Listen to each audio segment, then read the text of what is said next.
ఎవరో నాకు మాట్లాడినారు, ఆనంగా వచ్చిన నేను అసలు ఎంత అద్భుతంగా వనపర్తి పట్టణం మారింది, ఎంత చక్కగా వనపర్తి డెవలప్ అయింది, అసలు ఆ ప్రజలు ఎట్లా మిస్ అయినరు అని చెప్పి ఒక జర్నలిస్ట్ ఎడిటర్ ఒక ఆయన అట్నుంచి వచ్చినా అని చెప్పి నాతో మాట్లాడుతూ చెప్తుండే.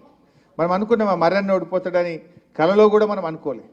ఇవాళ అట్లా కొల్లాపూర్ కానీ మన అచ్చంపేట కానీ మనం ఎప్పుడు కూడా కల్వకుర్తి కానీ మహబూబ్ నగర్ టౌన్ కానీ సీనన్నది కానీ ఎప్పుడూ అనుకోలేదు. కానీ దురదృష్టం కొన్ని జరిగినాయి. సో దాన్ని మరి బాధపడాల్సిన అవసరం లేదు. ప్రజలు కూడా ఇప్పుడు ఆలోచనలో పడ్డారు.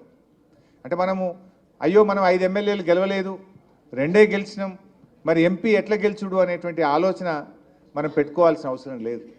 పోయినసారి మీరు చూసిండ్రు, మన కరీంనగర్లో 7 ఎమ్మెల్యేలు మనమే గెలిచినాం, కానీ ఎంపీ ఓడిపోయినామా లేదా? అట్లే ఖమ్మంలో ఒక్కటే ఎమ్మెల్యే మనం గెలిచినాం, మన అజయ్ గారు ఎమ్మెల్యే గారు గెలిచిండ్రు. మిగతా 6 అసెంబ్లీలు కాంగ్రెస్ పార్టీ గెలిచింది. కానీ ఎంపీ ఎన్నికల్లో నామా నాగేశ్వరరావు గారు 2 లక్షల మెజార్టీతో అద్భుతమైనటువంటి విజయాన్ని ఖమ్మంలో మనం గెలిచినాం. సో ప్రజల్లో కూడా ఇప్పుడు చర్చ స్టార్ట్ అయింది. మనం కూడా అందరం టీం వర్క్ చేయాలి.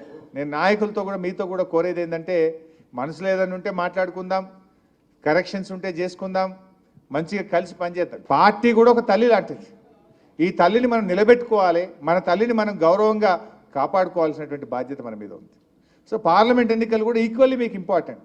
ఇప్పుడు మా అచ్చంపేట ఉంది, కల్వకుర్తి ఉంది, నాగర్ కర్నూలు ఉంది. అక్కడ ఇలా ప్రోటోకాల్లో మీకు ఒక ఎంపీ ఉన్నాడు అనుకోండి, డెఫినెట్గా ఒక ఆర్డీఓని పిలిచి మాట్లాడతాడు, ఒక డిఎస్పీని పిలిచి మాట్లాడతాడు, ఒక ఎంఆర్ఓని పిలిచి మాట్లాడగలిగే మీకు ఒక ప్రోటోకాల్ దొరుకుతుంది. అంటే ఎమ్మెల్యే గారు లేక ఎంపీ గారు లేదనుకో, మనకు ఒక ప్రోటోకాల్ ఉంటుందా? పెద్ద దిక్కు ఉంటుందా? అందువల్ల మనం అందరం పట్టుదలతోని కసితోని ఖచ్చితంగా మా ఎంపీ మాకు ఉండాలి, మాకు ఒక ప్రజాప్రతినిధి, మాకు ఎమ్మెల్యే మిస్ అయినా ఎంపీని మేము గెలిపించుకుంటామనేటువంటి ఒక పట్టుదల మీ అందరిలో కూడా ఉండాల్సినటువంటి అవసరం ఉంది. ఎంపీ ఎన్నికలు గెలవడం పెద్ద కష్టం కాదు నాకు తెలిసి. ఇప్పటికే కాంగ్రెస్ మీద కొద్దిగా భ్రమలు పోతున్నాయి. రేపు యాసంగి వడ్లు వస్తాయి, బోనస్ ఇవ్వలేదనుకో జనం ఊకుంటారా?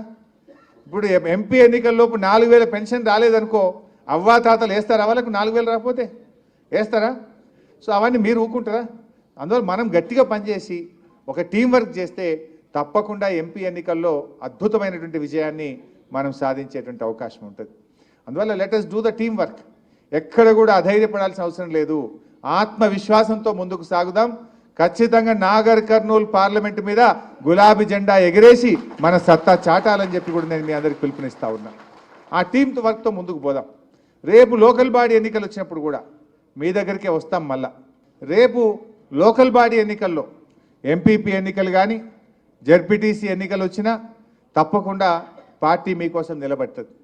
ఈ మీటింగ్లు ఇక్కడ పెట్టి వదిలేయడం కాదు, రేపు ప్రతి నియోజకవర్గంలో కూడా విస్తృత స్థాయి కార్యకర్తల మీటింగ్ ఇది కాగానే స్టార్ట్ చేసుకుందాం. అక్కడికి కూడా మేమందరం వస్తాం. వచ్చి మంచిగా ప్రతి కాన్స్టిట్యున్సీలో కూడా మీటింగ్ పెట్టుకుందాం. కార్యకర్తలు, కింది స్థాయి ప్రజాప్రతినిధులు, ఎందుకంటే కొద్ది మందినే పిలుచుకున్నాం ఈ హాల్ ఎక్కువ పట్టమని. రేపు లోకల్ బాడీ ఎన్నికల్లో కూడా తప్పకుండా పార్టీ అన్ని రకాలుగా మీకు అండదండలను అందిస్తుంది. మీ పక్షాన నిలబడి మళ్ళీ మిమ్మల్ని ప్రజాప్రతినిధులుగా గెలిపించుకోవడానికి కూడా పార్టీ కట్టుబడి ఉంటుంది అనేటువంటి విషయాన్ని కూడా మనం చేస్తూ ఉన్నాం. So will work together. భవిష్యత్ ఇప్పుడు మనం భవిష్యత్తు అద్భుతంగా మనకు ఉంటుంది. మీరు అసలు గుర్తుపెట్టుకోండి ఇవ్వాలి నేను చెప్తున్నా. కానీ 1 ఏడాది 2 ఏళ్ళ తర్వాత ప్రజలే మా టీఆర్ఎస్ వాళ్ళు ఆడుండ్రి అని ఎత్తుక్కుంటా యాడున్నో మర్రన్నా ఇక రా అని పిలుచుకుంటారు. డెఫినెట్గా రోజు వస్తుంది. 1 ఏడాదో 2 ఏళ్ళు గంతే. ఇప్పుడే అంటురా, ఇంకొద్దిగా టైం పడుతుంది. ఇంకొక ఏడాది చూడు, వాళ్ళే జీప్ కట్టుకొని వాళ్ళే రొట్టె కట్టుకొని నీ ఇంటికి వచ్చి అన్నా నువ్వు రావే అని పిలిచే కాలం దగ్గరనే ఉంటుంది. ఎందుకంటే ఆ నిజం మనం పనిచేసినాం. ఇక మనము ఉత్తగా మాట్లాడతలేం, మన పని కనబడుతుంది అక్కడ. సో ఏందనేది ఇలా ప్రజలు గ్రహిస్తారు. సో బట్ మనము ఓపిక కావాలి. మనము ఎక్కడ కూడా ధైర్యాన్ని కోల్పోకుండా అందరం కలిసికట్టుగా చక్కగా ముందుకు పోవాల్సిన